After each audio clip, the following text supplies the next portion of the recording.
Olá, vamos começar nosso encontro de hoje, nosso segundo encontro síncrono, a disciplina aqui Macroeconomia 3. Hoje a gente vai fazer iniciar propriamente dito, no final dessa aula, o tópico de crescimento econômico. A discussão da aula vai ser sobre crescimento econômico, mas não especificamente a parte mais introdutória dura que a gente vai fazer no final da aula. Então, nós vamos fazer essa apresentação aqui, como está colocado, é baseada no capítulo do Blanchard, capítulo 10, os fatos do crescimento econômico. Evidente que tem outras leituras que a gente faz, né, de outros livros, né, mas o eixo aqui da apresentação é sobre, seguindo na trajetória desse capítulo, porque é nesse capítulo que a gente está disponibilizando para os alunos. Para vocês, assim que terminar a aula, vão ter duas atividades disponíveis sobre esse capítulo, uma objetiva, outra subjetiva, e que vocês já podem ir trabalhando assim que terminar esse encontro. Todas as duas já estão prontas, falta só eu deixar visível, né? A 2A. Eu estou aqui no campo errado, parece, para fazer essa passagem. Então, o título do capítulo, Os Fatos, né, do Crescimento Econômico, que tem uma parte introdutória. A primeira sessão desse capítulo é avaliando o padrão de vida, que a discussão é sobre o crescimento econômico. Pedi para vocês fazerem uma atividade sobre o crescimento do PIB. O PIB é uma referência básica, é uma referência fundamental dentro da discussão do crescimento econômico, né, porque se mede o crescimento econômico observando o comportamento do PIB.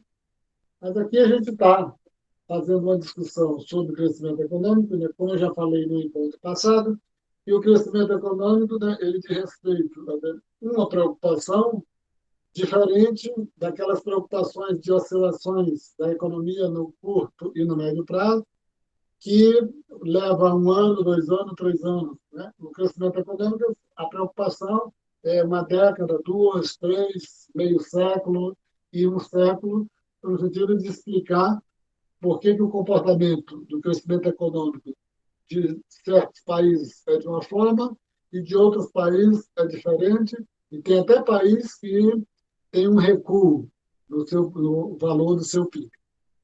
Primeira sessão aqui, referente avaliando o padrão de vida.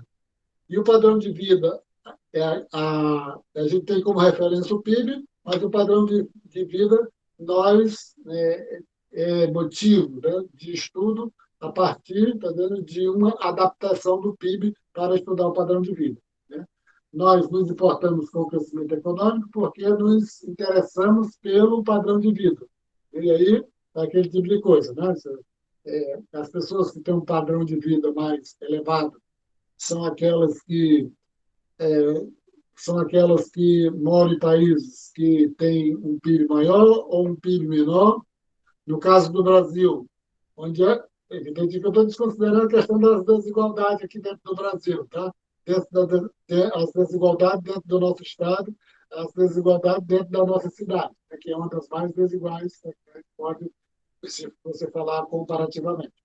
As pessoas têm um padrão de vida melhor aqui no Acre, no Piauí, São Paulo, Santa Catarina, etc., que também estou desconsiderando diferenças de preferências, né, porque pessoas que, vamos dizer assim, tem um padrão mais rural e sai, né, tira o leite, né, vai tomar uma cachaça e tudo, a pessoa se sente feliz dessa forma. Eu que já morei na área rural, sei bem entendendo o que é a nossa felicidade quando a gente mora na área rural. E também, eu já fui muito ao teatro, né, muito as discussões, dando tipo de roda de conversa em outros locais, concertos, em orquestras, etc. Tá vendo? Então, é outro tipo de felicidade. Então, estou desconsiderando isso, né? Eu estou só falando o seguinte, né? As pessoas têm um padrão de vida melhor, onde a região tem um PIB maior ou onde a região tem um PIB menor. Tá? E para verificar isso, né, aqui dentro, assim, observando ao longo do tempo, desejamos saber quanto o padrão de vida aumentou. O padrão de vida, é que eu estou dizendo, ele está condicionado à mudança do PIB, mas aí a gente vai verificar como é que está associado essa questão do entendimento do padrão de vida. A variável em que queremos nos concentrar, segundo o autor, né, do livro do Blanchard, concentrar e comparar tanto ao longo do tempo quanto entre diferentes países, é o produto por pessoa, né, o produto per capita, e não o PIB em si. Né? A referência que vai ser utilizada, né, para fazer essa discussão sobre o padrão de vida é o PIB per capita. E aí que surge, né, um problema prático, como comparar o produto, o PIB por pessoa, entre países. Por quê? Porque você pegar um país que tem uma população muito grande, exageradamente, né, que nem a China, tem um PIB grande, muito maior do que o Brasil, mas é um país mais pobre do que o Brasil. Aí, se você pegar um país que é rico e tem uma população pequena, o PIB per capita tem mais probabilidade maior de ser PIB per capita maior do que um país, né, que tem um PIB razoável, mas uma população elevada. Então, ele está dizendo, colocou o problema, é que eu vou voltar aqui, é o seguinte, você tem um problema, como comparar o produto por pessoa entre países? É uma dificuldade, a gente entende, né, mais ou menos como é, mas à medida que você vai conversar com as outras pessoas, precisa fazer essas devidas explicações. Ele vai dizer o seguinte, uma solução natural é utilizar a taxa de câmbio, porque aí o que ele está dizendo? Você pode dizer o seguinte, eu quero comparar o PIB do Brasil com o PIB dos Estados Unidos. O, o PIB per capita do Brasil com o PIB dos Estados Unidos. Mas no Brasil tem o real e lá nos Estados Unidos tem o dólar. Né? O PIB per capita do Brasil é tanto, em real, lá nos Estados Unidos. Então, ele vai dizer o seguinte, para sanar essa dificuldade, é só você usar a taxa de câmbio, colocar na mesma moeda, que já dá um passo muito grande para poder comparar, colocar as duas economias, né? O PIB das duas economias dividir pela população, você tem o PIB per capita das duas populações em dólar e já pode, nesse caso específico aí, comparar, você não teria o inconveniente da diferença da moeda. Mas é o seguinte, mas se você utilizar a taxa de câmbio, essa abordagem é simples, entretanto, não será suficiente por dois motivos. Quais são os motivos?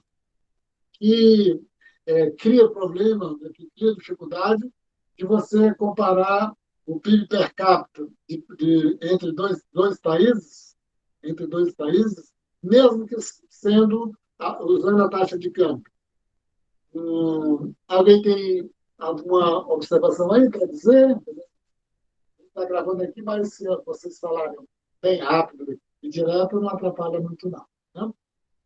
Aí vai dizer o seguinte, né, que mesmo com essa questão da simplicidade da taxa de câmbio, né, você tem alguma dificuldade por dois motivos. Ele vai colocar os dois motivos. Primeiro, tá? E o segundo. Primeiro, as taxas de câmbios podem sofrer grandes variações, né? Como nos últimos 10 anos, né, por exemplo, a taxa de câmbio brasileira já variou muito, né? E isso cria uma certa dificuldade para você comparar o PIB per capita do Brasil com o PIB per capita de outros países, devido a variações muito bruscas na taxa de câmbio.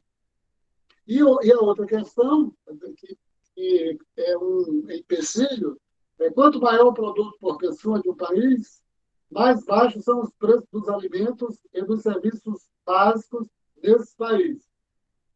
O que significa isso aí? Aí eu vou só fazer um parênteses e ver também se vocês dão conta dessa questão aí. Né?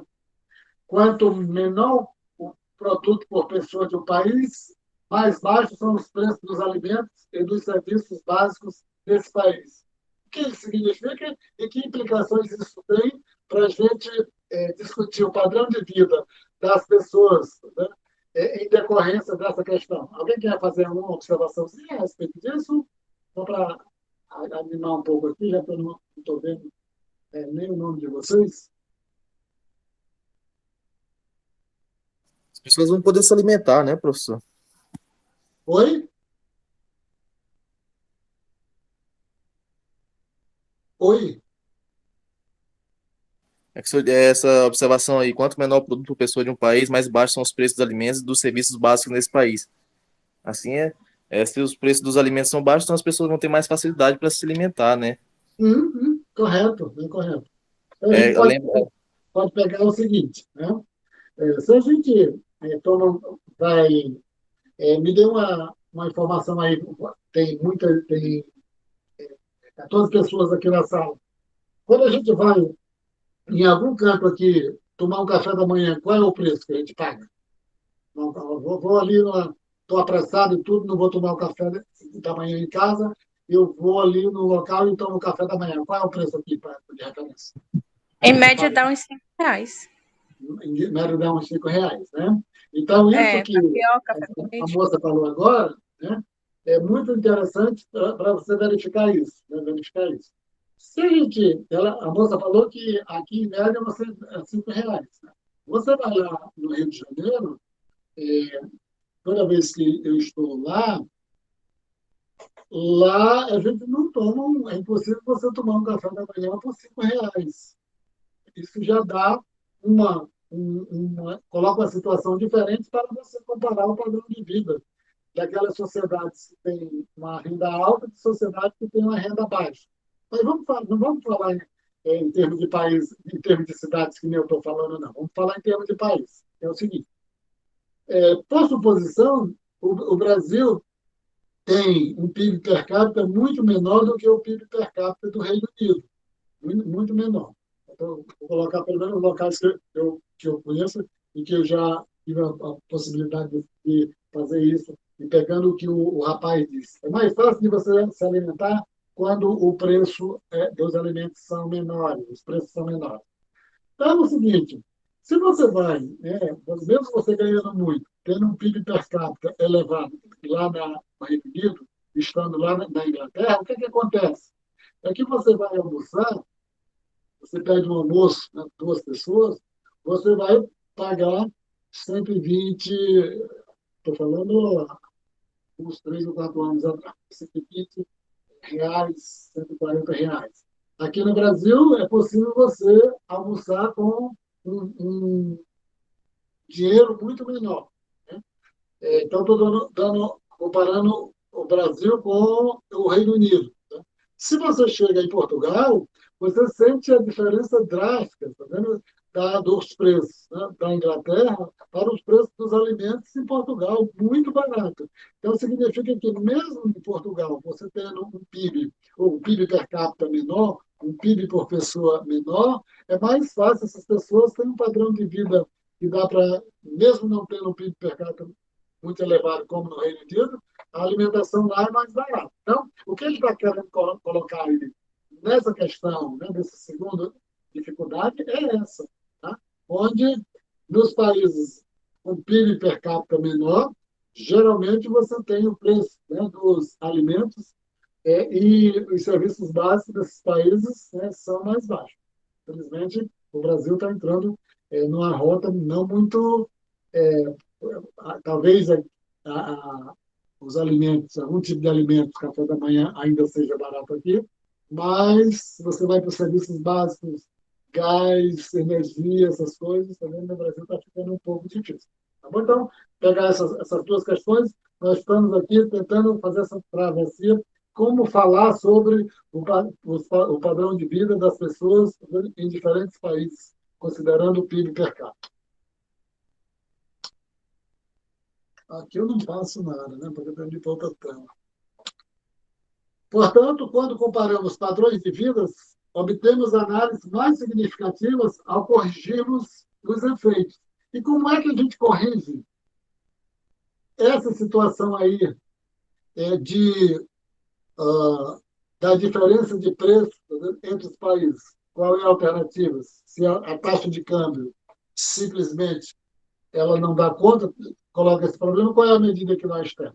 Né?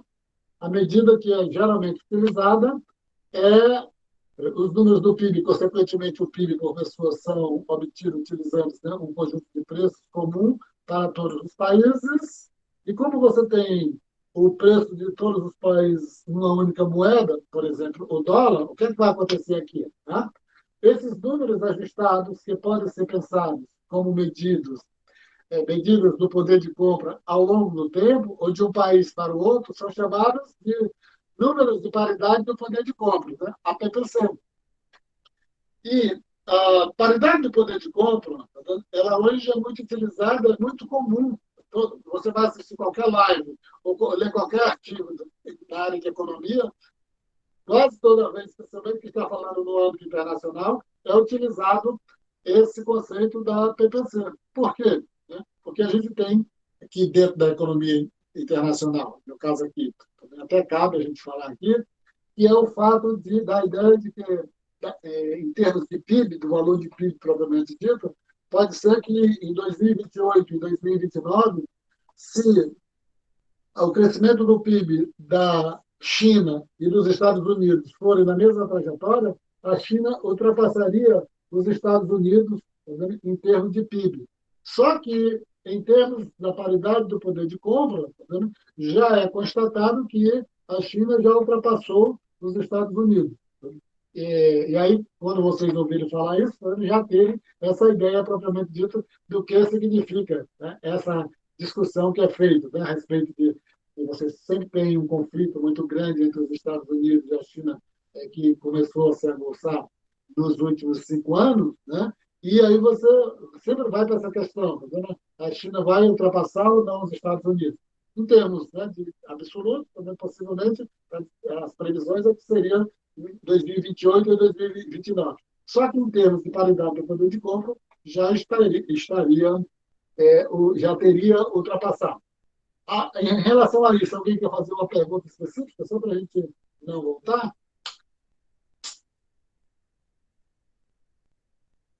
As diferenças entre os números da PPC e os números baseados na taxa de câmbio corrente são geralmente menores quando fazemos comparações entre países ricos e países pobres. O que significa isso? Por que a paridade do poder de compra é um indicador melhor de fazer essas comparações do que a taxa de câmbio corrente?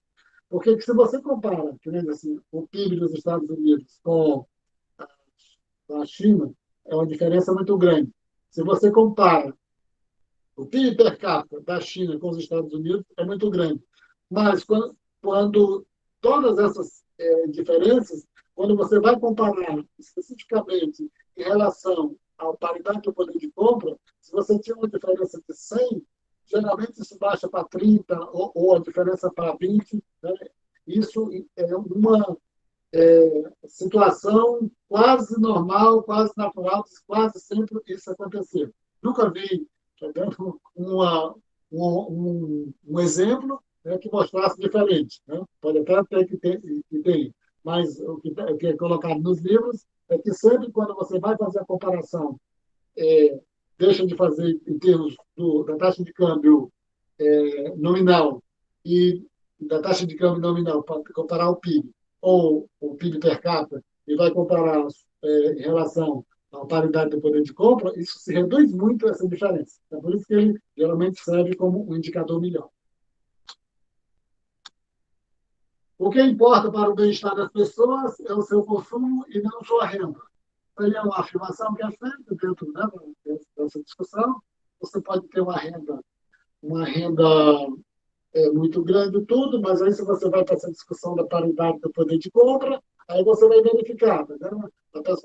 Você pode ter um PIB per capita muito elevado lá no Reino Unido, mas o que um trabalhador ganha lá no Reino Unido, ele pode não conseguir comprar com aquilo que um trabalhador ganha em Portugal, que os serviços básicos e a alimentação é muito mais barato. Né? A Espanha também mas é um pouco mais caro do que em Portugal. Mas está se referindo aí a respeito do que importa é o consumo e não a renda, justamente por isso, né, quando você vai fazer essas comparações. Quando consideramos o lado da produção, podemos nos interessar pelas diferenças de produtividade e não pelas diferenças do padrão de vida entre os países. Né? Aí você vai dizer o seguinte: eu vou comparar os países pelo padrão de vida ou pela produtividade. Né? São duas maneiras de você fazer essa comparação. Né? Mas a produtividade vai mais pela questão de você ir para outro rumo, de dizer o seguinte: eu estou comparando pela produtividade, mas o que determina a produtividade? Se a produtividade desse país é alta, significa que essa mão de obra é qualificada, etc. Você tem toda uma ampliação do leque, né, de categorias que você tem de adicionar, tá vendo? Mas as duas formas são muito válidas para você fazer essa discussão de comparação entre os países, né, do padrão de vida, que a gente viu que no padrão de vida a paridade de poder de compra é melhor, mas se você não for pela questão, né, do padrão de vida e for para o lado da produção, a categoria básica é a produtividade. Nesse caso, a medida apropriada é o produto por trabalhador, ou melhor ainda, o produto por hora trabalhada. Então, a gente está dizendo, né, você vai trabalhar com a produtividade. Produtividade, evidentemente, é o quanto um trabalhador, né, produz em cada país. Onde é que o trabalhador produz mais? Nos Estados Unidos, no Brasil, é no Brasil ou em Portugal, é no Brasil ou no Japão. Então, você pode fazer essa análise também por aí. Em última instância, o motivo de nos preocuparmos com o padrão de vida é a nossa preocupação com a felicidade. Nossa preocupação com a felicidade. E aí eu perguntei agora há pouco para vocês aqui. A maioria de vocês respondeu que é feliz, correto? Ou eu estou em dúvida? Tem dúvida. Crescimento nos países ricos desde 1950. Aqui,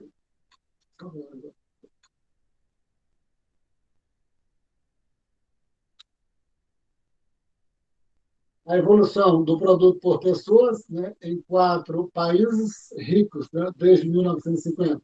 Aqui está. Eu quero ver se eu coloquei o item sobre a questão da felicidade, ficou lá na frente, tá? Então, eu vou ver aqui, depois eu volto. Então, ele faz um box, né, um quadradinho lá para discutir essa coisa da felicidade, essa questão da felicidade, tá bom? E aí vai dizer o seguinte, né, que a maior renda per capita leva a mais felicidade. E foi que vocês responderam.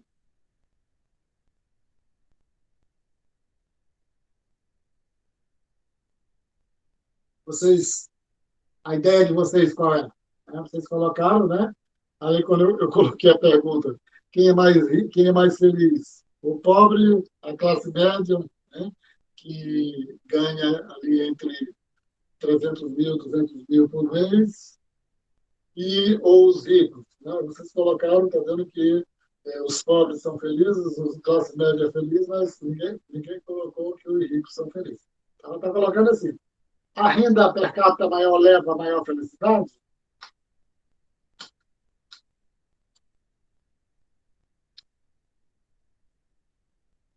A hipótese implícita para os economistas é de que esse é o caso, de que a renda per capita, entendeu, mais elevada aumenta a felicidade. Mas aí você tem o paradoxo de Sterling. Que paradoxo é esse? Né? Coloca só a questão da complexidade. Do paradoxo para tornar mais complexa a discussão sobre felicidade. E é interessante, só para fazer uma observação aí, né, que dentro da economia agora tem uma abertura, né, uma discussão, está dando muito forte, tem muitos trabalhos sobre a felicidade dentro da economia. Dentro do Banco Mundial, especificamente, eles têm um avançado estudo sobre isso. A Fundação Getúlio Vargas, né, eles medem periodicamente o nosso índice, né, o índice brasileiro de felicidade, tá? E Tem algumas universidades, tá vendo, aqui no Brasil que já tem a disciplina Economia da Felicidade, né? Lá para fora já é mais comum isso, né?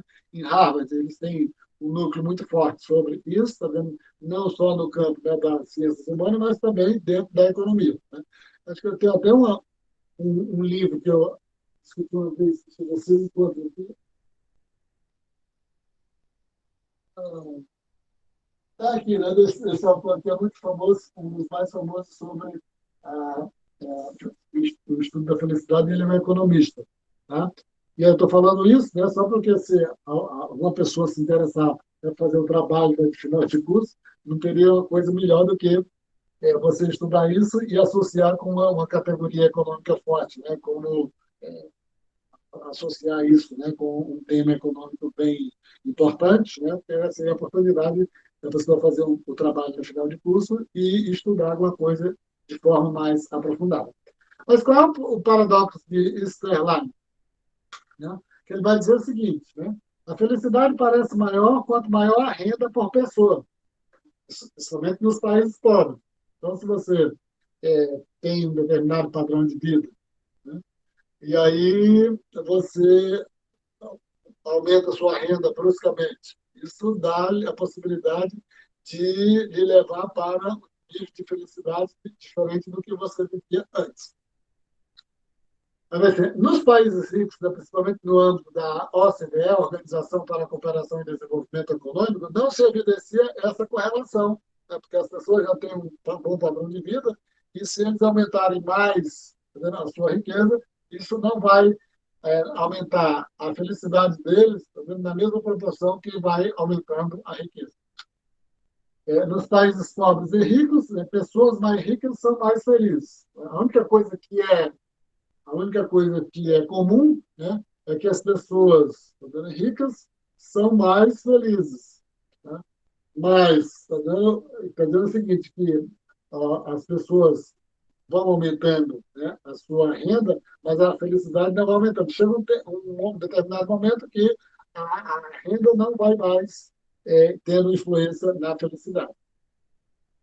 Todo mundo entendeu essa lógica aí e a explicação que está no livro, porque chega lá na frente, como eu acho que tem uma pergunta, né, lá no exercício para vocês sobre isso. Alguém teve alguma dúvida aí? Se teve, o box está bem explicado lá no box do livro. Tá? Então, eu vou lá para trás, voltar lá para trás.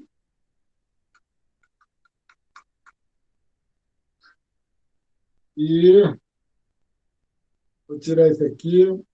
Vou fazer agora, vou ver se eu coloco aqui para aquilo que vocês responderam, só para deixar registrado aqui.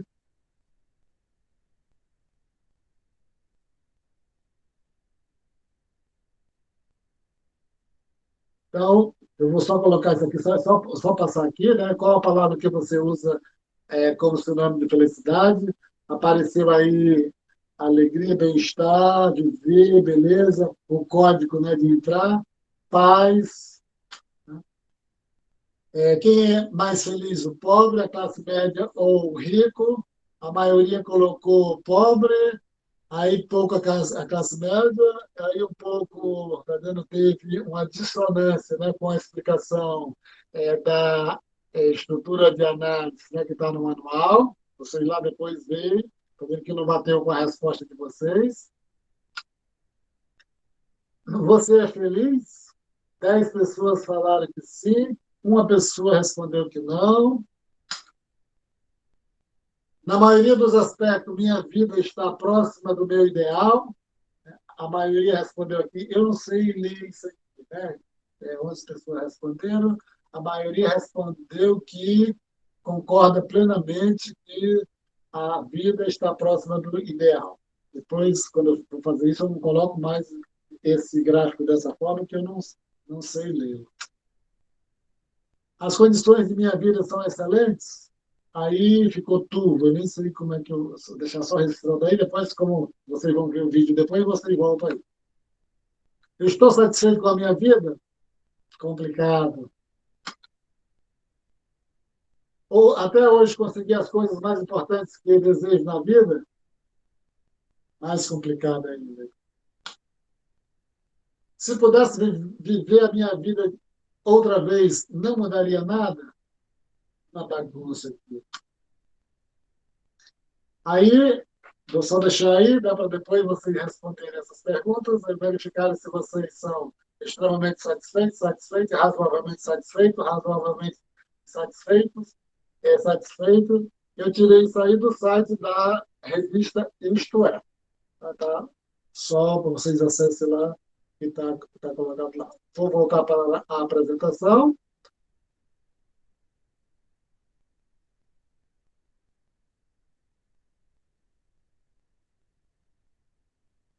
Tá bom. Agora, o próximo item aqui é o crescimento nos países ricos desde 1950. Colocar essa tabela aí. Essa tabela tem a primeira coluna, né? Mostra que você tem uma taxa anual de crescimento por produto de 1950 a 2011, muito curiosa, né? A França cresceu 2,5%, o Japão cresceu 4,1%, aí já é uma diferença muito grande. Então, vamos estudar o que foi que aconteceu com o Japão para a gente entender isso, né? A questão do crescimento, do estudo do crescimento econômico é justamente para tentar entender essas questões. Reino Unido, 2%, Estados Unidos, 2%, e a média, né, foi desses países aí, foi um crescimento de 2,4%. Aqui do lado direito, né, produto real por pessoa, você tinha uma situação, você tem a seguinte situação, né, que na última coluna mostra, né, qual o que aumentou, né, o produto por pessoa de 1950 para 2011. Na França, 4,6%, no Japão, 11,3%, um crescimento estupendo. No Reino Unido, 3,3%, nos Estados Unidos, 3,3% e a média, 4,3%. Estou só colocando aqui para registrar essa diferença, está lá no livro, também, mas eu vou deixar essa tabela aqui para que dê tempo, quando vocês forem assistir lá, vocês dêem uma parada aí. Aí você tem duas situações que se destacam aí, né? Um grande aumento do PIB por pessoa, um grande aumento do PIB per capita. Isso é uma constatação, de 1950 para 2011. Segundo, você tem uma convergência do PIB por pessoa, do PIB per capita entre os países. E aí ele vai fazer essa discussão aqui, né, sobre o aumento do PIB e sobre a convergência do PIB per capita. Não é o PIB, não, né, especificamente. Todos os dois são o PIB per capita. Ele vai fazer comentários sobre as duas situações: o aumento elevado, né, do PIB per capita e a convergência do PIB per capita. Essa questão da convergência é uma coisa que mais chama atenção, curiosidade para quem trabalha nessa área, né, de discussão sobre desenvolvimento. Se tem essa tendência de convergência entre os países ou não. A gente vai falar aqui do outro lado. Certamente, uma melhor compreensão do crescimento pode ter um efeito muito grande sobre o padrão de vida se levar à concepção de políticas econômicas que estimulem o crescimento. Então, se você pegar um período grande, aí vai ficar o seguinte, né? É possível, por determinado tipo de certas políticas, você mudar o ritmo de crescimento do país, a velocidade de crescimento do país, se é porque que os países não adotam determinadas políticas para acelerar o processo de desenvolvimento, para aumentar o PIB per capita das pessoas, do país, tá? Para aumentar o PIB per capita do país. Aí já é uma coisa, né, que nos coloca como interrogação dessa possibilidade dos países realizarem essa situação. Supomos que pudéssemos encontrar uma medida de política econômica que aumentasse a taxa de crescimento permanentemente em 1% ao ano. Isso levaria, após 40 anos, a um padrão de vida 48% mais elevado do que ocorreria sem a medida, né? Uma diferença considerável. Então, se imagine que um país tem determinada taxa de crescimento, você adota uma política, uma determinada medida, e essa medida faz com que esse país tenha uma taxa de crescimento X, aí ele está colocando 1%, né, mas uma determinada taxa de crescimento de forma permanente. Né? Em 40 anos, né, se fosse, no caso, 1%, você teria um aumento no padrão de vida de 48%. 48%. Por que os países não fazem isso? Né? Então, isso já faz com que a gente já fique pensando. Tá? Os países podem ou não podem adotar medidas para modificar o seu ritmo de crescimento econômico. Ali atrás a gente estava falando sobre a questão, né, do ritmo de crescimento econômico, e aqui a gente está falando sobre a convergência do PIB per capita. Tá? Convergência do PIB per capita. Todo mundo está entendendo aí o que é a convergência do PIB per capita? Ou alguém quer tirar dúvida?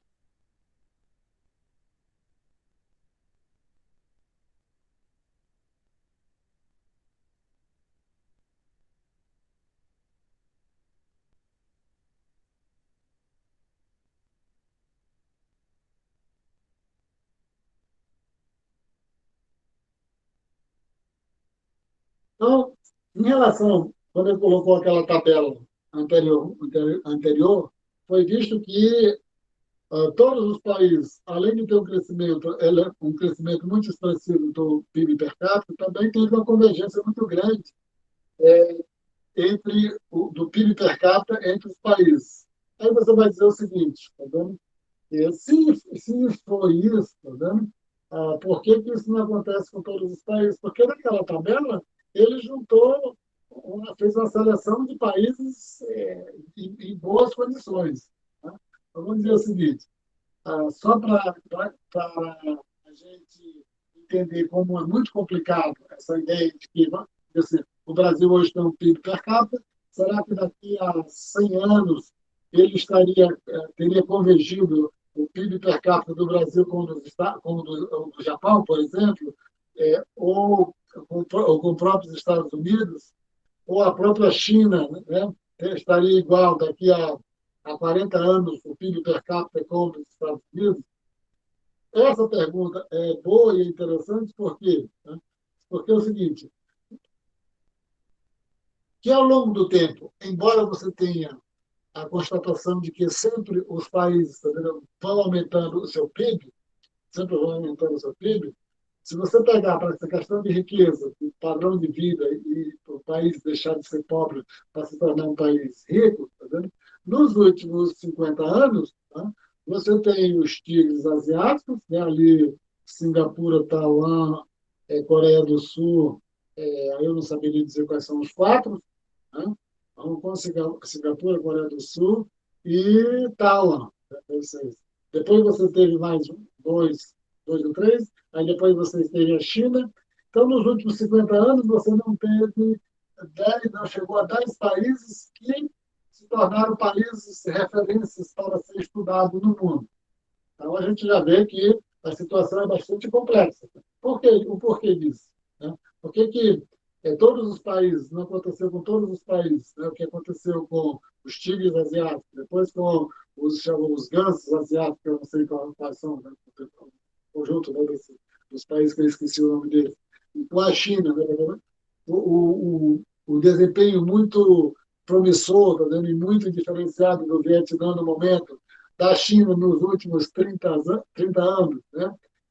Por que os outros países não, tá vendo, conseguiram, tá vendo, fazer a mesma coisa que esses países? Então, quando a gente fala de convergência, embora haja uma tendência de convergência, mas você tem essa situação concreta e real que nos coloca, tá vendo, uma interrogação maior para dar um passo atrás, para não ficar tão animado de que, de uma hora para outra, essa convergência vai acontecer para todos os países.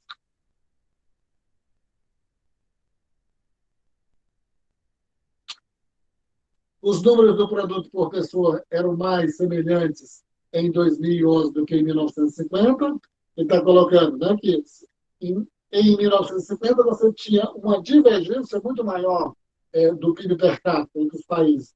Em 2011, você tem uma convergência maior. A diferença é muito menor, né, do que naquele momento.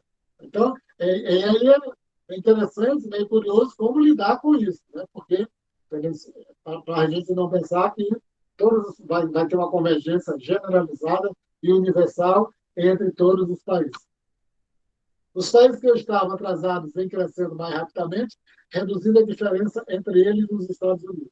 Aí uma constatação, né, de que um país é mais pobre do que o outro, geralmente ele tem taxas de crescimento, obtém taxas de crescimento maiores do que países que são mais ricos. Então, é uma questão da constatação. Há uma clara relação negativa entre o nível inicial do produto por pessoa e a taxa de crescimento desde 1950. Né? Então, quanto maior vai aumentando o PIB per capita, quanto maior vai aumentando o PIB por pessoa, a tendência é que você vá obtendo, o país vá obtendo uma taxa de crescimento menor. Portanto, uma maneira melhor de examinarmos a convergência é definir um conjunto de países a ser analisado com base no que era, digamos, em 1950. Está só dizendo o seguinte, né, que, poxa, a gente fez aquela tabela ali com países selecionados, com países da OCDE ou similar, tá vendo? Mas o interessante tá vendo, é que você pegue um conjunto de países tá vendo, que tá vendo, eles não têm uma definição hoje, né, de países de países pobres ou países ricos. Mas se você pega um conjunto de países, o que eles eram em 1950 e o que eles são hoje, né, e está fazendo dizendo que o melhor seria fazer isso. Aí você pegar um conjunto de países ricos, né, para estudar a trajetória durante 60 anos, é claro que todo mundo teve taxas de crescimento muito boas e todo mundo teve um aumento muito grande do PIB per capita. Essa é a ideia, né, que ele está tentando dizer, né, para que, quando vai fazer essa comparação, né, não pegar países homogêneos hoje, mas sim pegar o conjunto de países, como é que eles eram lá em 1950 e como é que eles são hoje. E não fazer quando se pega o conjunto de países da OCDE, porque aí você já, se eles são membros da OCDE, é claro que não são todos os países da OCDE, não são países ricos, mas em tese considera que são os países mais desenvolvidos. Então, significa que ele tem uma certa homogeneidade entre esses países. Aí, esse box a gente já viu, da felicidade aqui. Preste atenção quando vocês forem ler, para responder a pergunta que está no questionário que vocês vão responder, para entender o paradoxo do Easterline. Uma visão mais ampla do crescimento ao longo do tempo. Aí ele vai fazer, eu repeti aqui a tabela, né, onde você vai mostrar a taxa de crescimento do produto ao longo do tempo, a taxa de crescimento do PIB per capita ao longo do tempo. Aí já foi mostrado, né, que teve um grande crescimento e que teve, né, também uma convergência entre os países. O que ele vai colocar aqui? É que a visão ao longo de 2 milênios. Essa é a primeira sessão aqui. Eu vou passar um pouco rápido aqui, né, para dizer o seguinte. Né? Ele vai dizer o seguinte. Né? O PIB per capita dos países, eles crescem mais atualmente ou eles cresceram mais há 1000 anos atrás, há 500 anos atrás, há 2000 anos atrás? Quando é que o PIB desses países cresceu mais? Né? Então, assim, do fim do Império Romano até aproximadamente o ano 1500, não houve basicamente nenhum crescimento do produto por pessoa na Europa. Por que isso? Alguém pode chutar? Por que nessa época aí, se a pessoa responder isso aí, dar um chute, já está tentando dar uma explicação do que é mais importante para o desenvolvimento, para o crescimento do PIB dos países. Alguém quer dar um chute aí? No meio da canela? Professor, pode repetir, eu não compreendi. É o seguinte, ele inicia essa sessão, uma visão ao longo dos milênios, mostrando o seguinte, que quanto mais você vai lá para trás, bem para trás mesmo, vocês ainda não eram nem gente, antes de 1500, né, por exemplo, você teve o quê? não houve basicamente nenhum crescimento do PIB per capita.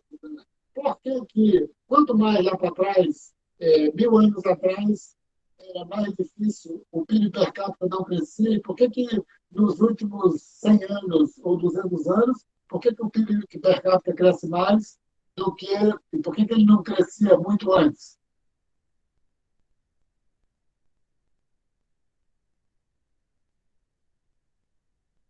Professor, Oi? seria alguma coisa relacionada às técnicas de produção? Sim. Quem está falando? É o William Salles. Tá legal. Então, é correto. Aí tem outro aspecto. Então, o que ele vai se referir a isso? Tá? Que você tem, tá vendo qual era a base produtiva nesse período aí? Era a agricultura. Tá? Então, nesse período de estagnação do produto por pessoa, né? Per capita, é frequentemente chamado da era malthusiana. Né? Por quê? Né? Porque a base produtiva era a agricultura, que nem o William Salles falou, tá vendo? Se você comparar as técnicas de produção daquele momento que ele está falando aí, antes de 1500, e comparar com no século XVIII, no final do século XVIII, durante o século XIX, já é muito diferente. Então, isso, tá vendo, já vai mostrar, tá vendo? Então, vai dar outra dinâmica na relação entre o aumento da riqueza e o aumento da população. O aumento do PIB e o aumento da população. Então, é o seguinte, nesse período aí, antes de 1500, você aumentava a produção. Mas só que, ao mesmo tempo, essa população crescia muito mais do que aumentava a produção. E aí fazia com que não houvesse aumento do PIB per capita. A Europa estava dentro da armadilha malthusiana, incapaz de aumentar o seu produto por pessoa. A Europa acabou conseguindo escapar dessa armadilha entre 1500, entre o século XVI e o século XVIII. O crescimento do produto por pessoa tornou-se positivo, mas ainda era muito baixo. Então, você vai verificar, né? Como o William colocou a questão da tecnologia, né? A partir do século XVI, né? Até o século XVIII, o crescimento do PIB per capita se tornou positivo, mas ainda muito baixo. Por quê? Né? Porque você teve aí a Revolução Industrial no século XVIII, né? A primeira Revolução Industrial no século XVIII, mas quando você vê, tá vendo? Os instrumentos da Revolução Industrial do século XVIII são coisas muito rudimentares. Né? E assim, eu sempre falo, né, para as pessoas, né?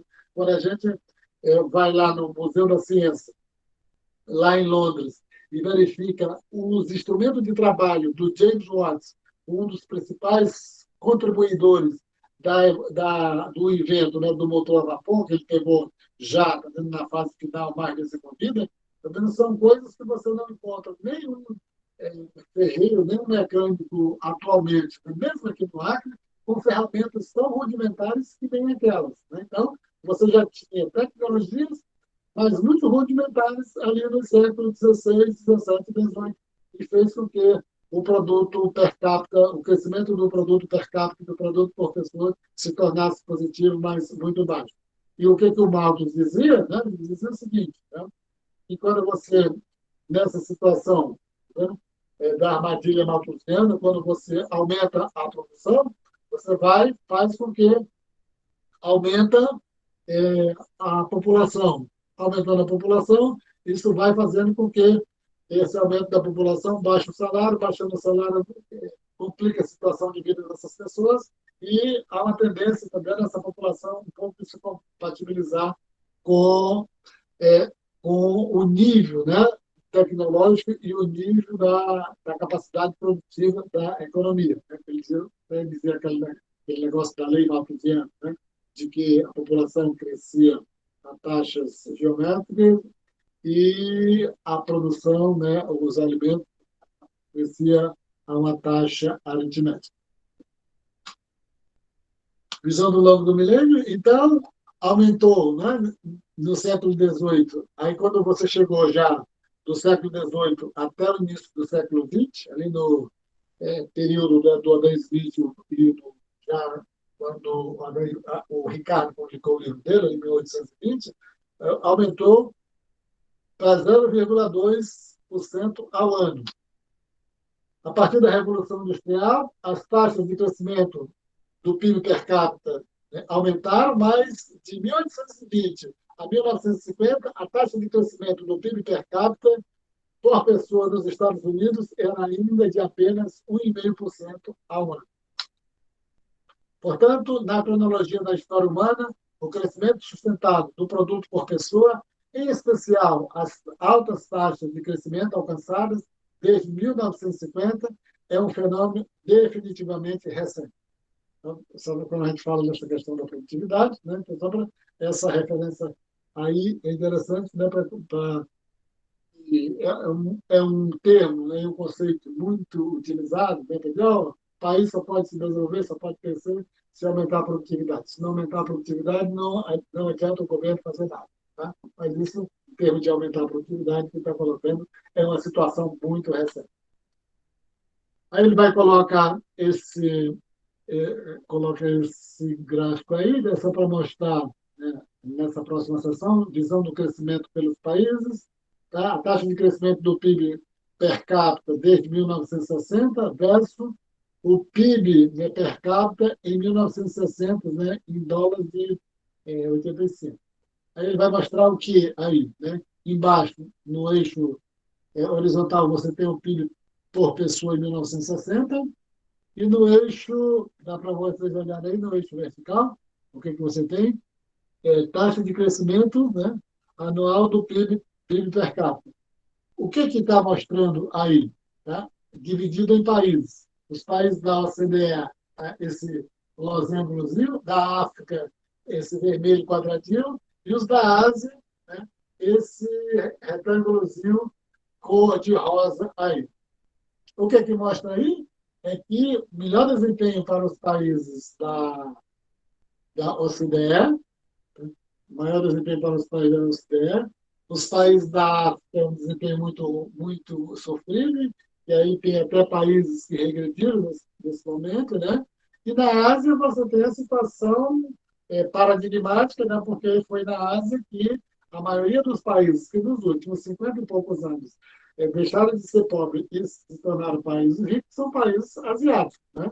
Os tigres asiáticos, os gansos asiáticos, a China propriamente dita, e um caso muito atípico do Japão pós Segunda Guerra Mundial até a década de 1980. O quadro, né, para os países da OCDE, né, dos países ricos, né, da Organização para a Cooperação e Desenvolvimento Econômico, é muito parecido com o da figura anterior, né, que examinou um período de tempo um pouco mais longo. A convergência também é visível em muitos países asiáticos. E a maioria daqueles com taxa de crescimento alta ao longo do período é observado está na Ásia. O Japão foi o primeiro deles a decolar, logo no pós-guerra. O quadro é muito diferente, contudo, para os países africanos. Então, se você detecta, ele coloca lá um conjunto de países, situação dos países da OCDE, comportamento, tem um determinado comportamento. Os países da África, da Ásia, com comportamento, e onde dentro da Ásia tem um conjunto de países que se destacaram. E a Ásia com um crescimento, né, do PIB per capita muito baixo, às vezes negativo, né? Isso coloca objetos, situações, para que nós, né, nos preocupemos em entender o que aconteceu com cada uma dessas situações. Então, tem gente que é especialista do estudo do desenvolvimento do Japão, outros nos tigres asiáticos. Então, se você pegar a seguinte, a maioria das teses, né, aqui no Brasil, na década de 1990, né, era sobre os tigres asiáticos. O que aconteceu com a Coreia, o que aconteceu com Taiwan, com Singapura, etc. Tá, e, mais recentemente, tá, devido ao desempenho extraordinário da China de 1990 em diante, em todas as universidades grandes, né, como Unicamp, USP, essas universidades, você tem no mínimo, 2 centros de estudo sobre a China. Na UFRJ você tem no mínimo 2. Então, em todas as universidades grandes, você tem grupos de pesquisa especializados para estudar especificamente a China, né? Porque é um caso bastante diferente do que vem acontecendo com os outros países, né? E, a propósito disso, né, se você pegar, mesmo na semana passada e na semana atrasada, em decorrência do aniversário dos 100 anos do Partido Comunista Chinês, você encontra para mais de... Só no YouTube ali, você encontra para mais quase 20 lives só fazendo essa discussão.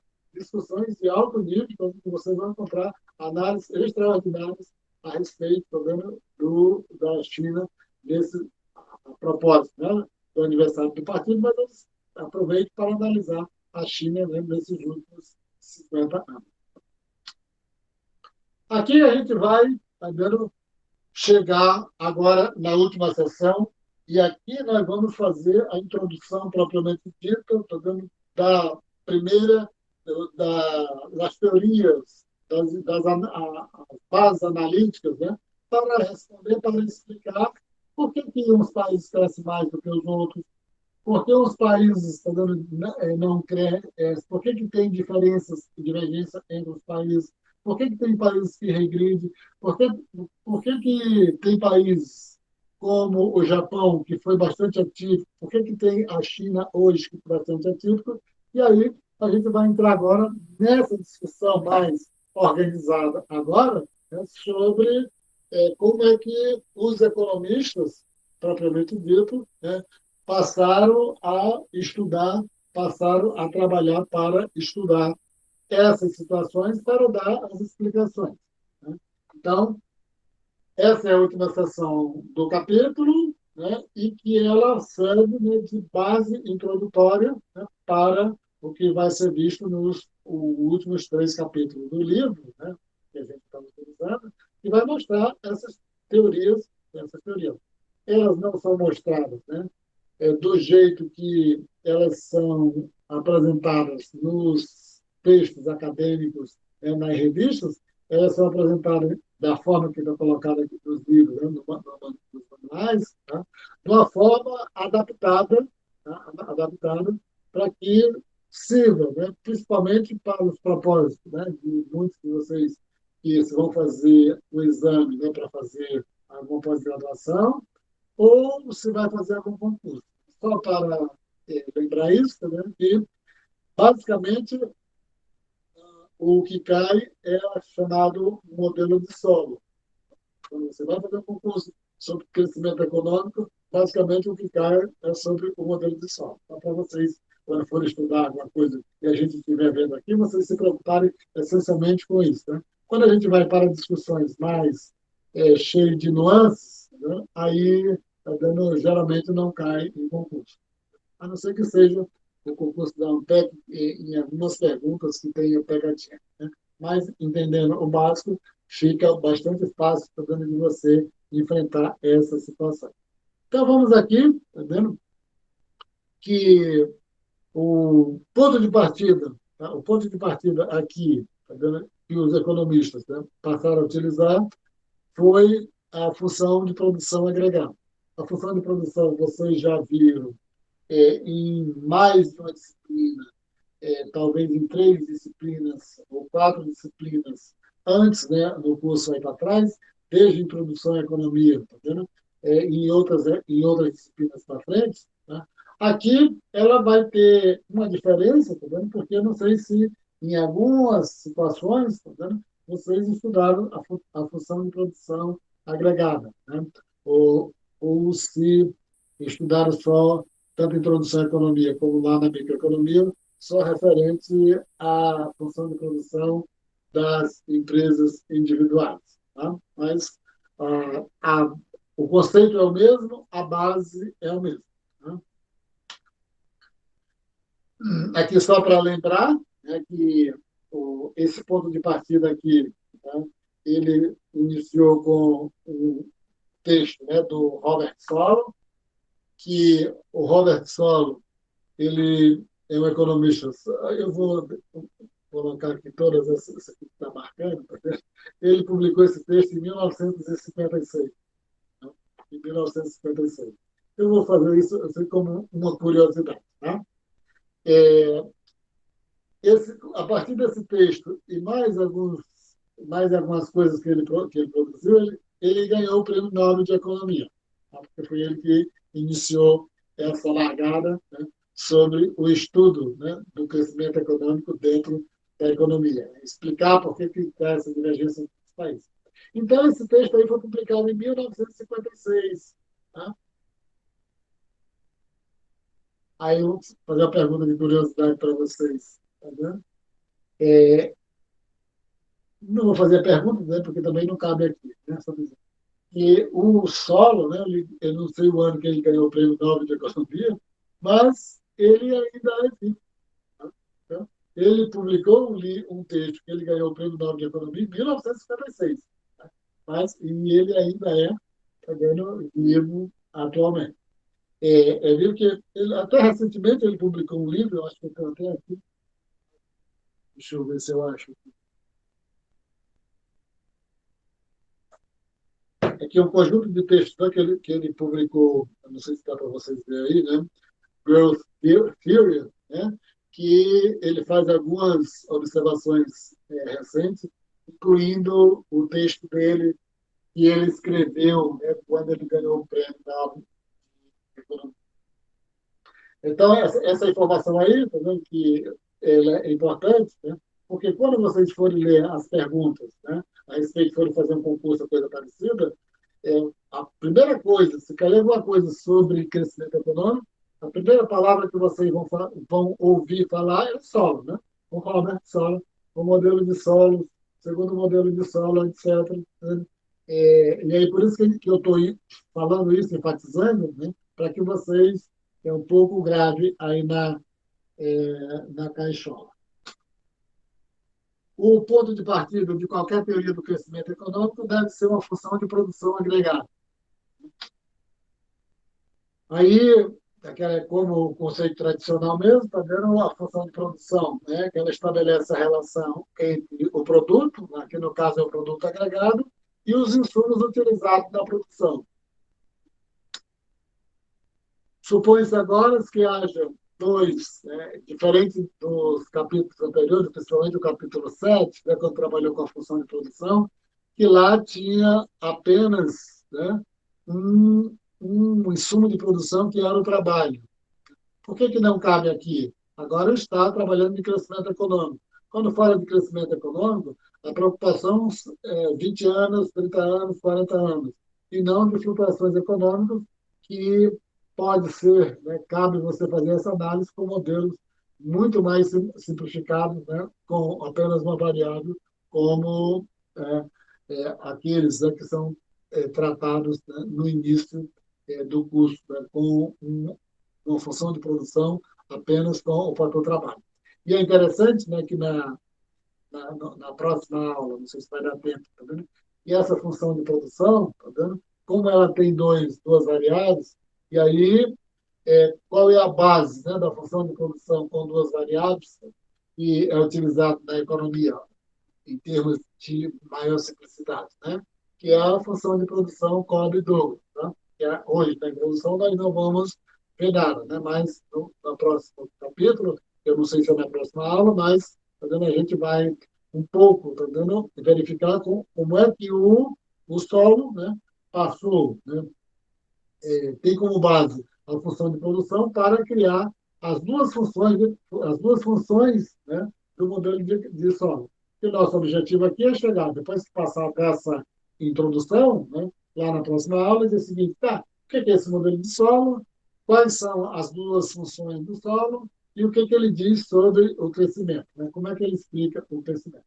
Então, supõe-se agora que haja dois insumos, capital e trabalho, e que a relação entre produto agregado e os dois insumos sejam dados por Y igual, né?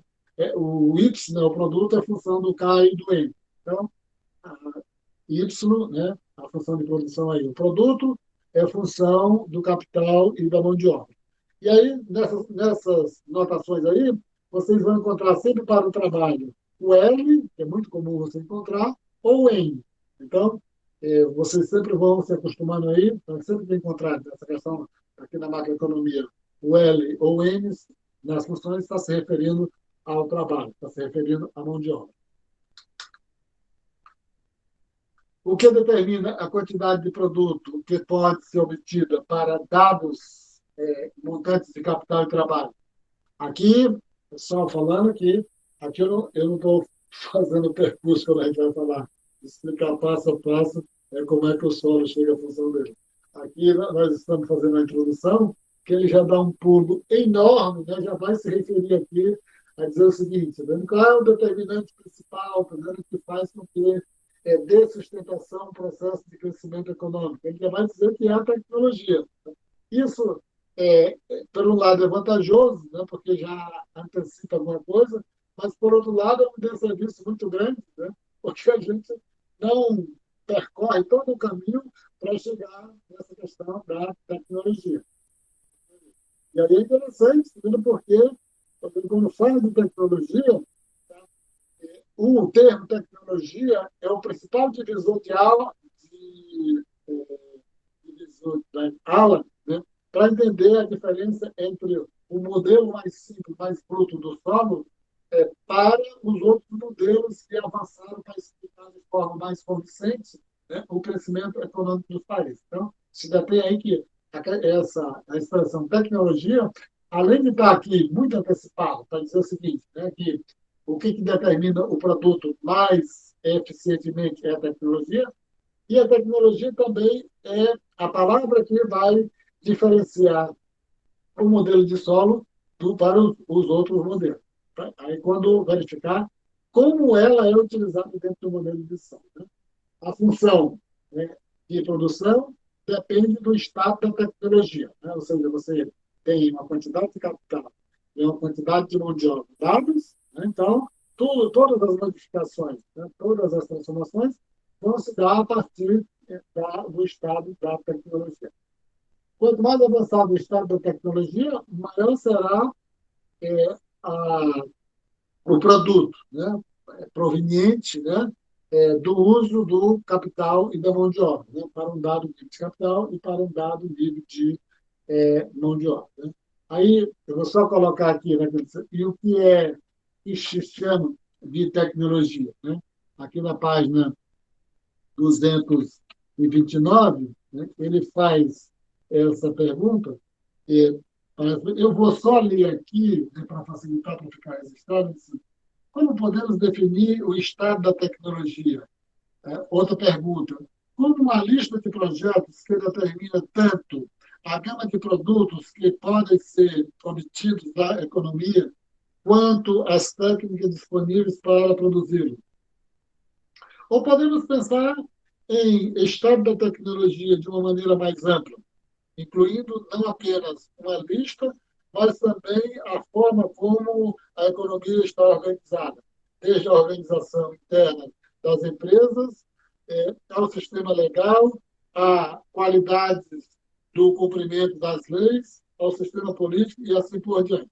Então, é interessante, só para ele faz uma certa organização do entendimento da tecnologia, né, que você pode entender a tecnologia como aquele conjunto, né, de instrumentos e de tecnologias propriamente ditas, de equipamentos, de instrumentos, de instalações, né, que a economia dispõe. Né? Ou de uma forma mais ampla, tá vendo? Como é que isso se organiza dentro da economia? Tudo isso incluindo, né, a parte legal, etc. É interessante ver isso, tá vendo? Porque você pode ver essa questão do estado da tecnologia, tá? Tanto pelo aspecto mais restrito, daquelas partes mais técnicas, como certas tecnologias, como certos edifícios, insumos, etc., como a questão, como é que isso se organiza dentro da sociedade. Depois que ele fala isso, também ele vem a questão do retorno de escalas e rendimento dos fatores. Né? O impõe-se, né, algumas restrições à função de produção. Primeiro, né, primeira grande restrições que tem aí, também é que considera-se que essa função de produção tem rendimentos constantes, né? Efeitos chamamos, tá vendo? Não é clonando, não, a economia original. E a economia clona, não é clonada aí, não, está errado. É chamada. Pode obter produto do mesmo modo que a economia original. Eu vou passar aí, né, que não dá nem para eu entender o que foi escrito aqui.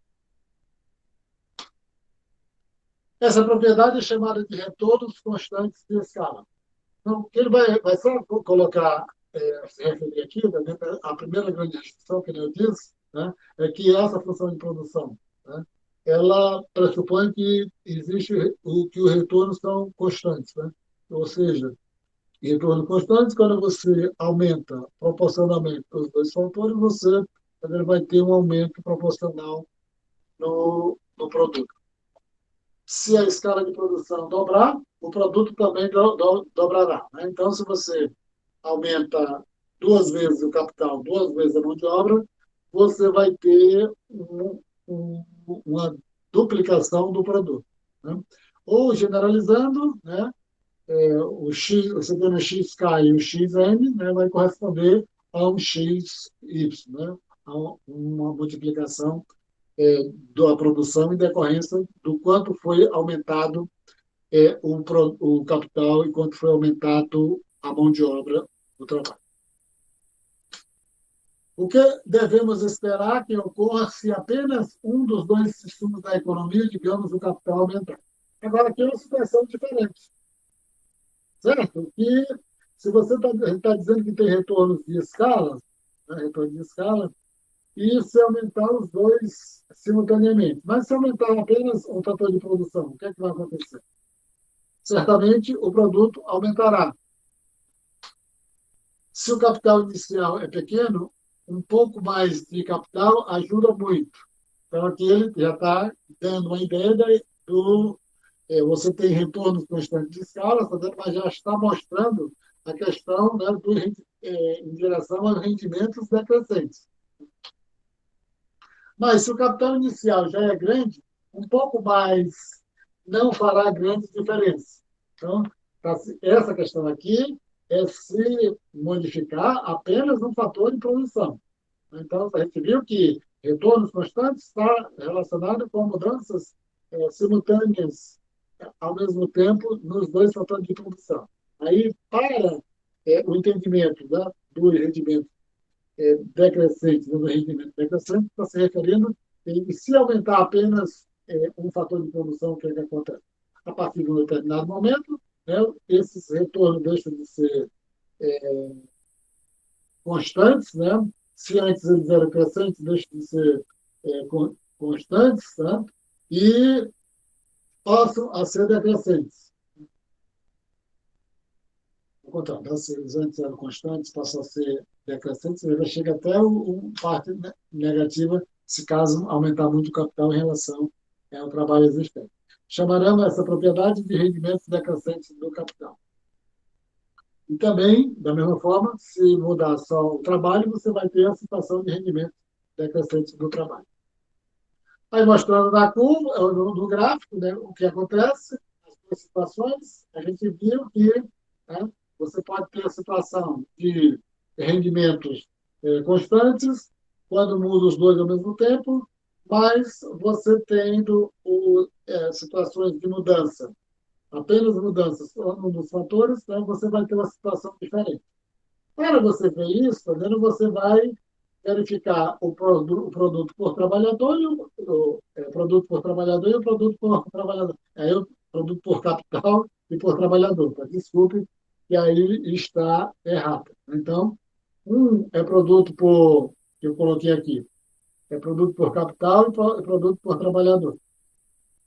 Aí você tem o gráfico aqui, né? Produto por trabalhador e produto por trabalhador, está errado de novo, né? É produto por trabalhador e capital por trabalhador. O que isso significa aqui? Tá? Que quando for lá para o entendimento do modelo de solo, que ele vai dizer o seguinte, tá? Vai mudar o seguinte. O que faz com que tenha o crescimento econômico? É possível ter um crescimento econômico permanente? Quais são as forças do crescimento econômico? Tá? Mas está se analisando a partir, tá vendo, de uma estrutura analítica bastante simples, né, que é a função de produção, com dois fatores de produção. Para poder fazer essa análise, né, separada, quando muda apenas um fator de produção, né, em vez de você ter, tá vendo, um produto, né, vamos dizer assim, um produto por trabalhador e o produto por capital, aí você vai ter o produto por trabalhador e o capital por trabalhador. Para que isso? Para que isso? Porque você está analisando, aí, quando tem uma mudança no fator capital, o que acontece? Com o produto, o que acontece com o produto e também o comportamento da mudança, né, do produto por trabalhador. Então, quando muda os dois automaticamente, né, você tem um determinado comportamento de o produto muda, o produto se transforma, se modifica de forma constante. Aqui não. O que ele está tentando mostrar aqui, né? O que acontece quando um fator de produção só muda só um fator de produção. Então, você tem no gráfico aqui, no eixo vertical, produto por trabalhador. No eixo horizontal, você tem o capital por trabalhador. Tá? Aí tem só que uma modificação aqui da função de produção, né? E você fixa lá atrás, né? Quando você tinha lá a função de produção, o produto é igual, ou é função de capital de trabalho, né? Aí você fixa, né, que o X, né, que é um menos N, aí você multiplicando, né, pela função de produção, aí você vai ter, né, o Y, né, sobre N, né, multiplicado os dois lados, né, por 1 sobre N, aí você vai ter Y sobre N, que é igual, né, a K sobre N e N sobre N. Cortando, né, o N, né, do fator mão de obra, né, você vai ter que o produto por trabalhador é igual, tá vendo? É função do capital por trabalhador. O capital por trabalhador. Então, você fez o que aí? Tá vendo? Multiplicou a função de produção por 1 sobre N, né? Os dois lados da função de produção, para poder, tá vendo, adaptar ela, deixar ela, tá vendo, numa situação que pudesse, né, a gente entender, né, qual é o impacto, tá vendo, de uma mudança apenas no fator de produção capital. Então, o que acontece aí? O que está no gráfico? Né? Na slide para frente está mostrando, tá vendo? Mas olhando aqui para o gráfico aqui. Você tem, no primeiro momento, no ponto A embaixo, né? Onde você tem uma quantidade pequena de capital por trabalhador e um produto por trabalhador, né? Você tem uma quantidade de capital por trabalhador A, né? Até aqui você tem o quê? Né? Você tem um produto, uma produção crescendo a níveis quase constantes. Né? Tá um pouco, né, já em termos de curva, tá vendo? Mas você tem um aumento muito elevado, está bastante inclinado aqui. Quando você aumenta, tá, o capital por trabalho, né? Você tem uma determinada quantidade de trabalhador, né? Você aumentou imagina, aí ele dá o exemplo no livro lá, né? Então você tem numa sala, tá vendo, numa empresa, uma quantidade de pessoas, tá vendo? Aí você tem tantos computadores, né? Aí você vai aumentar a quantidade de computadores nessa sala, começa a distribuir computador, vai aumentar a produção, né? Num determinado nível. Mas vai chegar um ponto, né, onde vai ter mais computador do que pessoas, aí isso já vai se tornar, tá vendo, negativo. Mas vamos ver aqui no primeiro momento, né? A passagem do ponto A para o ponto B, né, de capital, o aumento do capital por trabalhador do ponto A para o ponto B, você já vai ter um aumento, tá vendo, do produto, né, em termos decrescentes. Né, em termos decrescentes. E um aumento do produto por trabalhador, tá? De A para B, razoável, né? Então, a gente poderia dizer que o aumento do capital por trabalhador de A para B é quase correspondente ao aumento do produto por trabalhador de A' para B'. Mas agora vamos para a situação que ele quer mostrar aqui. Tá vendo? O aumento do capital por trabalhador de B para C, o que foi que aconteceu? Tá? Você teve, a curva vai mostrar, tá vendo? Um aumento com rendimentos decrescentes muito mais acentuado no produto, né, na curva, e você teve o aumento de B para C, né, do capital por trabalhador, agora você já notou uma diferença, uma quantidade muito menor do aumento no vertical do produto por trabalhador de B' para C'. E assim sucessivamente. Né? Se você tem o aumento do capital por trabalhador de C para D, tá?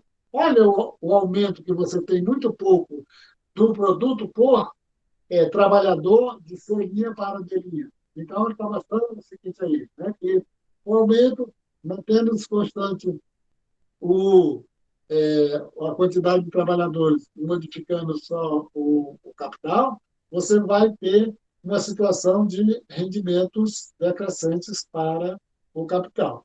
Pode-se fazer isso, né, que ele diz, também, da mesma forma, de rendimentos decrescentes para o trabalho, né, mantendo-se constante o capital.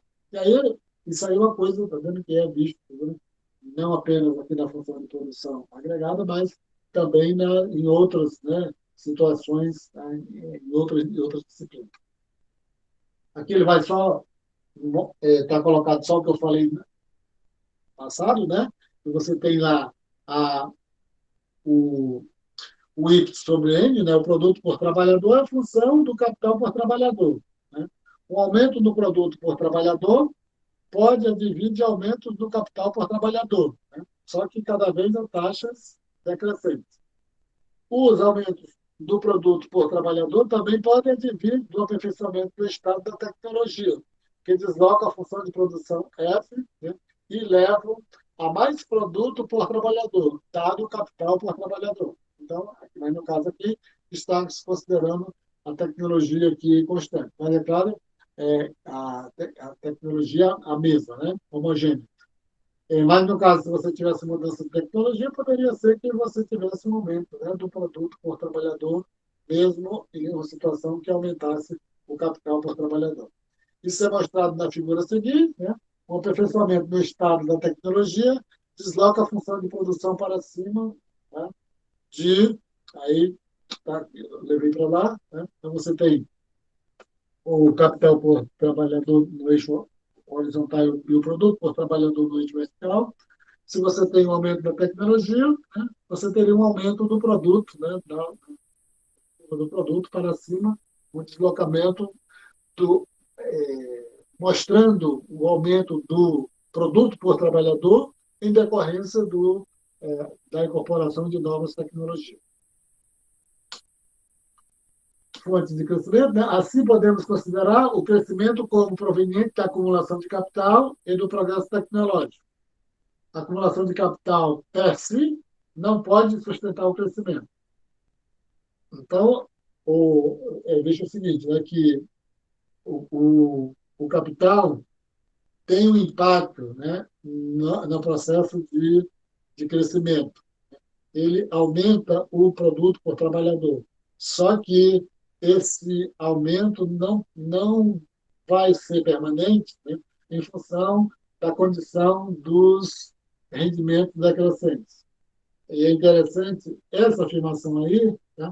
Porque se vocês pegarem, eu vou até trazer no início da próxima aula algumas questões da ANPEC, também, que vocês, todas as perguntas da ANPEC, o exame, né, para fazer a seleção, né, para os cursos de mestrado de economia, você tem esse tipo de afirmação. Tá vendo? Por exemplo, a acumulação de capital, né, é, ela pode segurar de forma permanente o crescimento. Né?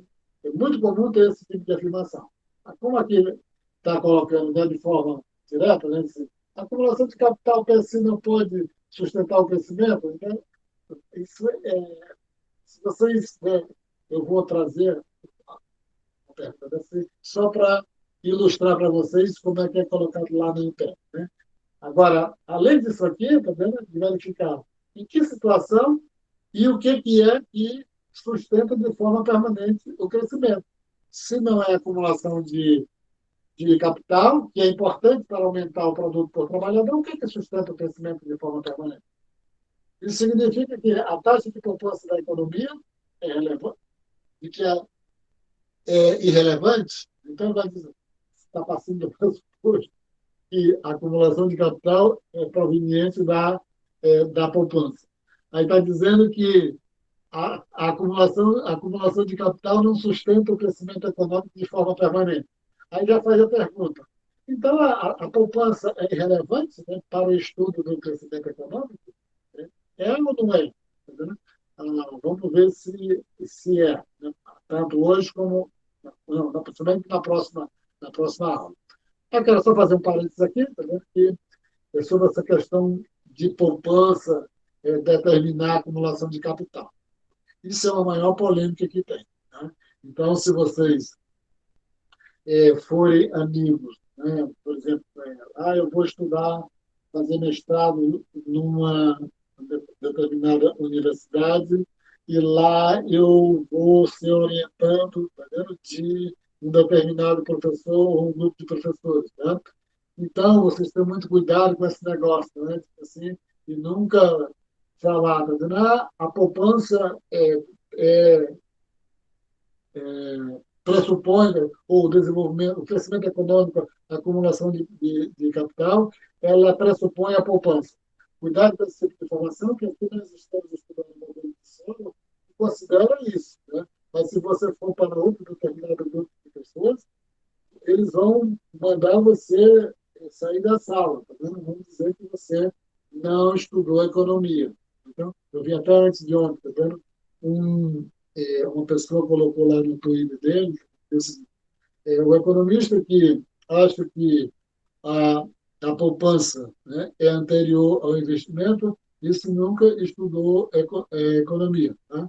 Mas, tá vendo, ele está dizendo, a partir, tá vendo, do sucesso que ele tem, assim, da relevância que ele tem como pessoa na sociedade e tudo, tá vendo que tem.